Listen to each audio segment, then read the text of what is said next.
বিশ্বের সবচেয়ে জনপ্রিয় ফ্র্যাঞ্চাইজি লিগ আইপিএলের ১৭তম আসরের পর্দা নামছে ফাইনালের মধ্য দিয়ে। ১০টি দলের ২ মাসের বেশি সময় ধরে লড়াই শেষে পেতে যাচ্ছে চ্যাম্পিয়ন্সকে। আসরের হ্যাটট্রিক শিরোপার মিশনে কলকাতা, তাদের প্রতিপক্ষ আসরের একবারের champion Sunrisers Hyderabad. Indian premier লিগের ফাইনালের ফেভারিটের তকমা নিয়ে মাঠে নামবে কলকাতা। তারা এবারের মৌসুমে টেবিল টপার হয়ে প্রথম কোয়ালিফায়ারে খেলে জায়গা করে নেয় শিরোপার মঞ্চে। অন্যদিকে পরিসংখ্যানও কথা বলছে শাহরুখ খানের দলের দিকেই। হায়দ্রাবাদের বিপক্ষে 18 জয়ের বিপরীতে কলকাতা হেরেছে মাত্র 9 ম্যাচে।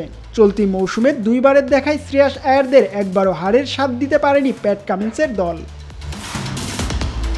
কেকেআরের হয়ে দারুণ ফর্মে আছেন সুনীল নারিন, আন্দ্রে রাসেলরা। তাদের অলরাউন্ড পারফরমেন্সে শাহরুখের দল তৃতীয় শিরোপার মঞ্চে উঠেছে।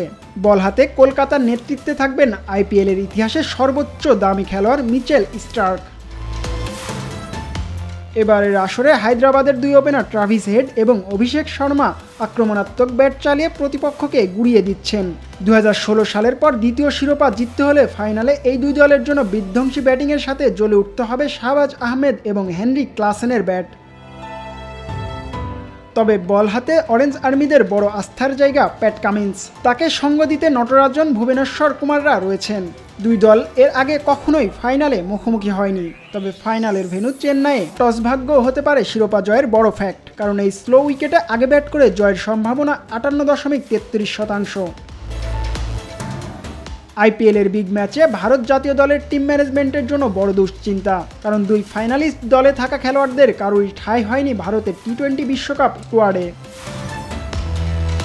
জিহাদ আল হাসান, নিউজ 24।